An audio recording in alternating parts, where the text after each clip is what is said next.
Hi, I'm Debra Kaufman with Broadcast Beat. We're here at the Digital Asset Symposium held by AMIA, the Association of Moving Image Archivists. I'm here today with Rabbi Elkanah Schmotkin.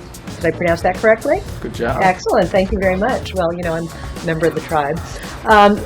And we just heard a really interesting piece on how the Jewish Education Media Organization created an archive of a tremendous number of video, audio, photographs. Tell me a little bit about what Jewish Education Media is. GEM was founded in 1980 for the purpose of broadcasting the public addresses of Lubavitch Rebbe, Rabbi Schneerson, live around the globe. So at that time, in 1980, it was a very rare phenomenon that a small private organization would be doing something like that. That was restricted more to governments and major networks.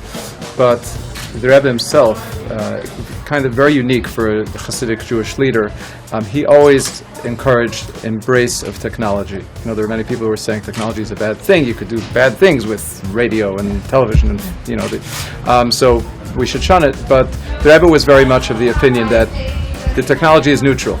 You can choose what to use it for. Use it for good things. So I think it was as a result of that probably that a number of his disciples said, hey, why don't we watch the Rebbe's addresses live around the world via satellite? And that's how our organization was born in 1980.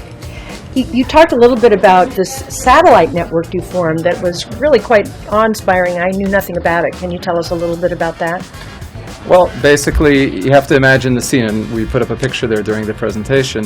You have to imagine a scene of thousands of black-hatted, black-coated Hasidic men gathered for this address by the Rebbe, which would usually run 4 or 5 hours, something like that, with breaks in between for Hasidic songs and a little l'chaim, a little drink, a toast in between, and the Rebbe would speak throughout the night on a bunch of different topics. And within the middle of this sea of people, you have, you know, television cameras, which it's a very foreign image, you know, when you see the two juxtaposed against one another. And then you have around the world forming, you know, in Israel at 2 o'clock in the morning, and in Australia the next afternoon, and all around the world you have these groups of people coming together to actually participate in this event. So that's what the Farbrengen itself looked like. And of course you had satellite trucks and dishes in front of 770, the headquarters where the Rebbe would speak at. But you have to realize these are people who don't have televisions in their own homes. So they would gather together in the community center. And I remember when I was a child, before they were on cable TV, or as cable TV was just coming in, we would, you know, sometimes have to go to a suburb or to a city further away and find a hotel or a motel that had cable television in the first place. Well, and cable TV was very new at the time. Exactly. So I think it's wonderful that, you know, so many people documented everything to do with the Rebbe and all of his works, that you've had a tremendous amount of material.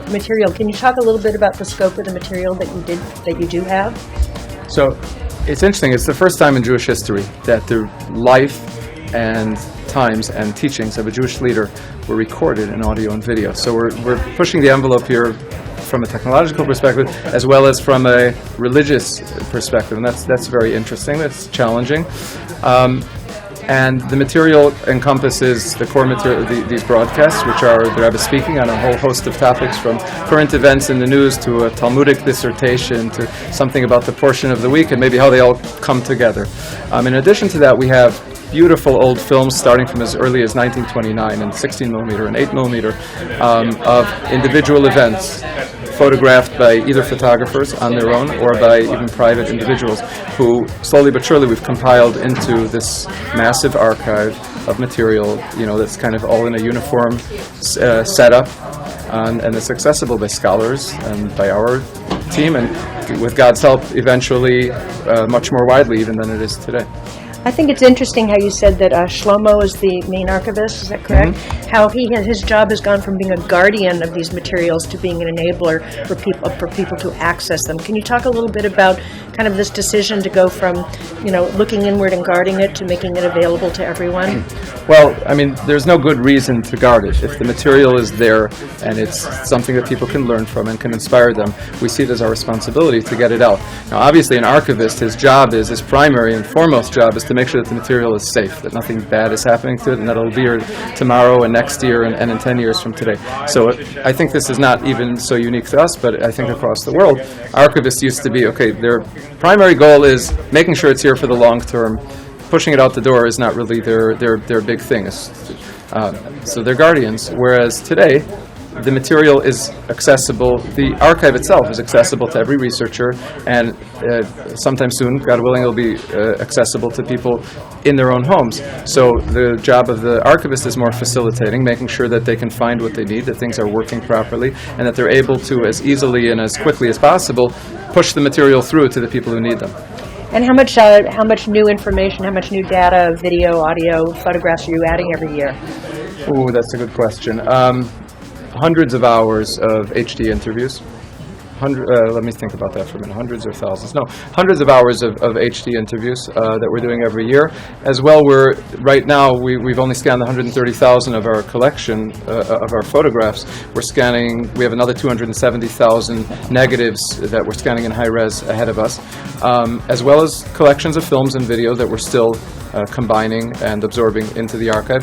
But I think the big thing that we're continuing to add, and it's going to go on for many, many years, is metadata. The ability to leverage the material and use it in ways that are relevant and meaningful. And that metadata is going to be added in layers and layers and layers for years to come, I would think. It seems like you're continuing to hone metadata. To talk just a bit about the importance of metadata. Well, metadata is absolutely the key to everything, because if you take the entire archive and you push 10,000 hours of video out onto the web, so people will be excited for a couple of days and they'll spend a lot of time there. But the bottom line is, as someone who, as we know from working with the archive, it's only as valuable as the tags that you apply to it. Because if you can't find what you're doing, so you're just going to wander through hours and hours and hours of material and you can't find what's relevant. The key is to provide the access and at the same time help with the finding aids, which is the metadata, to enable people to find exactly what they're looking for.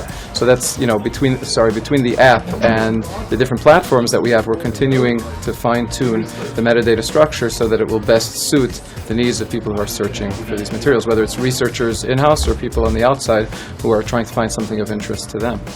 And I know you talked to a lot of different archivists. Can you talk about some of the archivists that you spoke with when you went on your tour?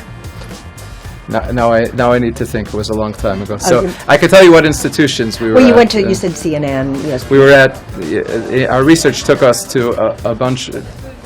Our research led us to a number of really incredible people in the archive community. We visited the Smithsonian Institution. Susan there was a tremendous help for us. I hope I got that right. I shouldn't do that unless I know for sure. I can look up her name, but if you want to give me a second, I'll look it up. Otherwise, I'll do it again without the name. I could mess up. We don't need the names. Okay. It's okay. So, our research into the entire process of preservation and the metadata systems really led us to the doors of some really incredible people in the archive community.